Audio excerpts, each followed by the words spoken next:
بسم اللہ الرحمن الرحیم۔ السلام علیکم۔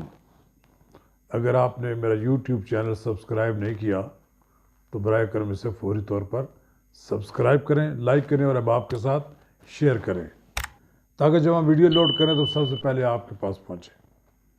ناظرین کرام، جیسا کہ آپ کو معلوم ہو چکا ہوگا کہ وفاقی حکومت نے تحریک لبیک کو پر پابندی عائد کر دی ہے۔ گزشتہ روز وفاقی وزیر داخلہ شیخ رشید احمد، جو کہ خود تحریک لبیک کے بڑے شہدائی تھے، نے کہا تھا کہ حکومت نے تحریک لبیک پر پابندی لگانے کا فیصلہ کیا ہے۔ اس کے لیے کابینہ کے اجلاس کا بھی انتظار نہیں کیا گیا، بلکہ سرکولیشن کے ذریعے سمری بھجوائی گئی اور وزراء سے دستخط کروائے گئے اور فوری طور پر آج ہی اس کا نوٹیفکیشن بھی جاری کر دیا گیا۔ بظاہر یہ ایک بڑا فیصلہ نظر آتا ہے، لیکن اس طرح کی تحریکوں پر ماضی میں بھی دیکھا گیا ہے پابندی لگانے کا کوئی فائدہ نہیں ہوتا۔ اس کا ایک ہی طریقہ کار یہ ہے کہ ان سے علماء کرام بات چیت کریں اور انہیں تشدد کی راہ سے ہٹانے کی کوشش کریں، ڈائلاگ کا راستہ اختیار کیا جائے۔ لیکن چونکہ ماضی میں نواز شریف کی حکومت کے خلاف انہی لوگوں کی سرپرستی کی گئی، کئی روز تک فیض آباد انٹرچینج کو بند کیے رکھا گیا، ایک لحاظ سے وفاقی حکومت کو مفلوج کر دیا گیا۔ اس وقت جن قوتوں کے اشارے پر یہ ہوا، آج وہ قوتیں بھی آج پریشان دکھائی دیتی ہوں گی۔ بہرحال شیخ رشید صاحب نے کہا کہ وہ فیض آباد پر آنا چاہتے تھے، ہر قیمت پر آنا چاہتے تھے، ہم نے ان کو آنے نہیں دیا۔ آپ نے طاقت کا استعمال کیا۔ یہ طاقت کے استعمال سے قبل ہی جب وہ آنا چاہتے تھے، جب انہوں نے اعلان کیا تھا، آپ اسی وقت ان لوگوں کو گرفتار کرتے اور انہیں قانون کے شکنجے میں لاتے۔ بہرحال وفاقی کابینہ کی منظوری کے بعد نوٹیفکیشن جاری ہو گیا ہے۔ عملاً یہ ایک بڑا مشکل کام ہے۔ ماضی میں بھی کئی بار اس طرح کی تنظیموں پر پابندیاں لگائی جاتی رہیں، لیکن وہ کسی دوسرے نام سے کام کرنا شروع کر دیا۔ پاکستان میں تو نیشنل ایکشن پلان ایک بنا تھا، اس پر عمل درآمد بہت ایک مشکل نظر آتا ہے۔ حکومت میں بھی کچھ لوگ ایسے ہوتے ہیں جو ان لوگوں کے ساتھ رابطے میں ہوتے ہیں، ایسے ہمارے کئی ادارے بھی ان لوگوں سے رابطے میں ہوتے ہیں۔ ان لوگوں کو حکومتوں کے خلاف استعمال بھی کیا جاتا رہا ہے اور فساد کے لیے بھی استعمال کیا جاتا ہے۔ پچھلی بار جب یہاں پر دھرنا ہوا تو 8-10 آدمی مارے گئے۔ اب کی بار بھی کچھ پولیس والے مارے گئے اور کچھ تحریک کے مظاہرے میں شامل ہونے والے لوگ بھی مارے گئے۔ ابھی تک دھرنا پوری طرح تو ختم نہیں ہوا، لیکن بڑی حد تک اس کا زور ختم کر دیا گیا ہے۔ لیکن پھر بھی ڈائلاگ کا ہی راستہ اختیار کرنا پڑے گا۔ حکومت نے پہلے ایک ڈائلاگ کے ذریعے ایک معاہدہ کیا تھا، اس معاہدے پر حکومت نے بھی عمل درآمد میں دیر کی۔ حکومت کو چاہیے تھا کہ اس معاہدے کے مطابق اس کو پارلیمنٹ میں لے جاتے، وہاں بحث ہوتی، وہاں جو پارلیمنٹ فیصلہ کرتی، اس سے تحریک لبیک کو آگاہ کر دیا جاتا۔ ظاہر ہے علامہ رضوی کی وفات کے بعد تو سعد رضوی اتنے بڑے لیڈر نہیں ہیں، لیکن ابھی تک اس تحریک کے اثرات تو موجود ہیں، لوگ ان کا نام لینے والے موجود ہیں۔ اس لیے میں یہ سمجھتا ہوں کہ اس کے لیے مذہبی ڈائلاگ ہی ہونا چاہیے۔ نبی پاک صلی اللہ علیہ وسلم کے نام پر چلنے والی کسی تحریک میں تشدد نام کی کوئی چیز نہیں ہونی چاہیے۔ بے گناہ پولیس ملازمین کو مار دینا اور پھر بے گناہ دھرنا دینے والے لوگ جو عاشقان رسول آئے ان کا مارا جانا، یہ دونوں چیزیں ٹھیک نہیں ہیں۔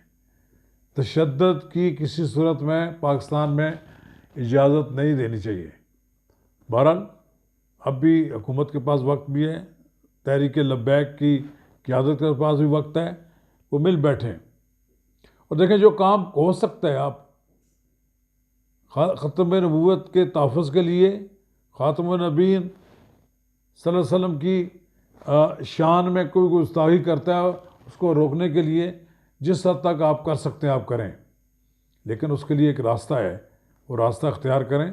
ہمیں فرانس کی حکومت پر اپنا دباؤ بڑھائے رکھنا چاہیے، اور فرانس کے صدر کو مجبور کرنا چاہیے کہ وہ اپنے ان ریمارکس کو واپس لے جو ہمارے لیے دکھ کا باعث بنے، اور پوری عالم اسلام کو اس پہ احتجاج بلند کرنا چاہیے۔ میں ترکی کے صدر کو مبارکباد دیتا ہوں کہ اردگان نے اس پہ اپنا رد عمل کا اظہار کیا۔ اس طرح دنیا میں اور بھی ملکوں کے سربراہان نے یہ کیا۔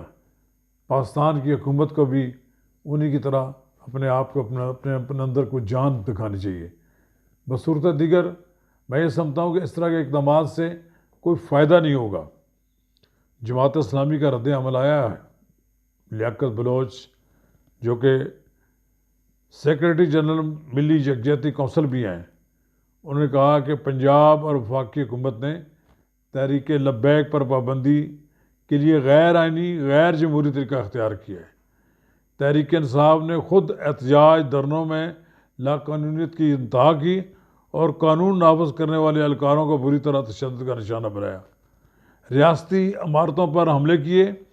تحریک لبیک کی قیادت اور کارکنان نے اگر غیر قانونی حرکات کی ہیں تو اسے ڈیل کرنے کے قانونی راستے بھی موجود ہیں۔ اگر الیکشن کمیشن آف پاکستان سے رجسٹرڈ پارٹی پر پابندی کا معاملہ آئین اور قانون میں طے شدہ ہے، حکومت خود بھی لاقانونیت کی مرتکب ہو رہی ہے، لہذا لیاقت بلوچ صاحب نے یہ وعدہ کیا کہ حکومت نے تحریک لبیک پر پابندی کا اعلان کر کے اپنی مخالف جماعتوں کو یہ پیغام دیا ہے کہ حکومتی ریٹ تحریک لبیک نے نہیں، خود حکومت کی نااہلی، حکومتی اتحادیوں کی بلیک میلنگ اور اقتصادی سیاسی محاذ پر ناکامی کی وجہ سے پیدا ہوئی ہے۔ چلیں یہ معاملہ بھی اب دیکھتے ہیں کیا ہوتا ہے۔ دوسری بات یہ کہ ایک نیا انکشاف ہوا ہے۔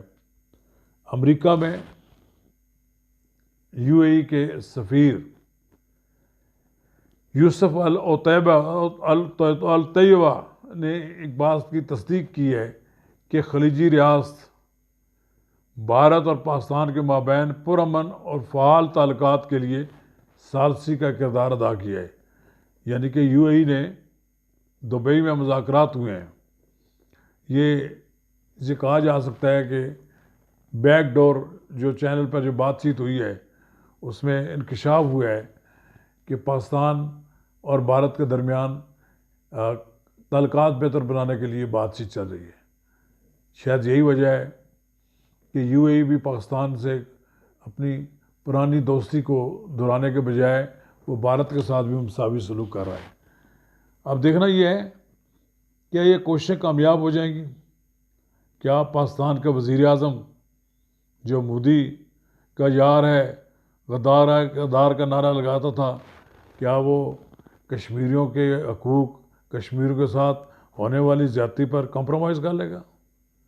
جس طرح بھارت نے مقبوضہ کشمیر پر قبضہ کیا اور اس کی خصوصی حیثیت کو ختم کیا، کیا اس سے ریورس کیے بغیر پاکستان کی حکومت بھارت کے ساتھ تعلقات بہتر بنا سکے گی؟ نہیں بنا سکے گی۔ اگر یہی کام نواز شریف کرتا، آج یہی کام خفیہ طور پر نواز شریف آج کرتا تو آج پاکستان میں طوفان برپا ہوتا، پاکستان میں قیامت برپا ہوتی۔ کہتے جی غدار ہیں، انہوں نے تو کشمیر کا سودا کر لیا ہے۔ آپ قوم کو بتائیں، یہ جو پس پردہ مذاکرات کر رہے ہیں، قوم کو آپ بتائیں کہ آپ کیا کرنے جا رہے ہیں۔ کیا کشمیر کا سودا ہو رہا ہے؟ کیا کشمیر پر بات چیت ہو رہی ہے؟ کیا ہم نے کشمیر کے معاملہ پر اپنے سرنڈر کر دیا ہے؟ ہمیں کشمیر کی عوام کو نظر انداز کر کے کوئی فیصلہ قبول نہیں کرنا چاہیے۔ یہی ہمارا فیصلہ ہونا چاہیے۔ اگر آپ ایسا کوئی فیصلہ کریں گے جس سے کشمیریوں کو آپ نظر انداز کر دیں گے تو پاکستان کا کوئی شخص قبول نہیں کرے گا۔ آخری بات میں جو آپ سے کہنا چاہتا ہوں، ایک بار پھر اچانک حکومت نے قومی اسمبلی کا اجلاس بلا لیا ہے۔ معلوم نہیں حکومت کو رمضان المبارک میں کس بات کی جلدی ہے کہ انہوں نے فوری طور پر قومی اسمبلی کا اجلاس بلا لیا ہے۔ حکومت اور اپوزیشن کے درمیان تعلقات کار انتہائی کشیدہ ہیں، اور انتہائی کشیدہ تعلقات کار کی موجودگی میں قومی اسمبلی کا اجلاس بلایا گیا، تو پھر وہی ہنگامہ، وہی شور شرابہ اور وہی اسپیکر ڈائس کا گھیراؤ، یہ سلسلہ چلتا رہے گا۔ لہذا اگر جناب اسپیکر کے اندر کوئی جان ہے تو پھر ٹھیک ہے، وہ پروڈکشن آرڈر جاری کریں، خواجہ آصف کا بھی، سید خورشید شاہ کا بھی۔ ابھی فی الحال شہباز شریف صاحب کی رہائی تو نہیں ہوئی، لیکن ان کی ضمانت تو ہوگی، اور کچھ ابھی معاملات رہتے ہیں، ان کی رہائی نہیں ہوتی تو ان کی بھی ضمانت ہے، ان کے بھی پروڈکشن آرڈر جاری کریں۔ قومی اسمبلی میں قاعدے حزب اختلاف کی عدم موجودگی سے تو ایوان نامکمل ہے۔ آپ کوئی اقدام اٹھانے سے پہلے پاکستان کی اپوزیشن کو اعتماد میں لیں۔ اپوزیشن کو تقسیم کر کے حکومت جو ڈفنیاں بجا رہی ہے، اس کا اسے کوئی فائدہ نہیں ہوگا۔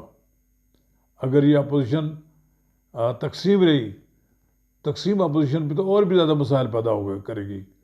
انہیں یہ غلط فہمی ہے، جب ایک اپوزیشن بات کرے گی، دوسری کوشش کرے گی اسے بڑھ چڑھ کر کہ وہ اپنے معاملات کو بات کرے، تاکہ جو ایک اپوزیشن بات طے کرنا چاہتی ہے دوسری نہ ہونے دے۔ اس لیے جناب اسپیکر، آپ قومی اسمبلی کا اجلاس بلانے سے پہلے اپوزیشن کو اعتماد میں لے لیتے تو بہتر تھا۔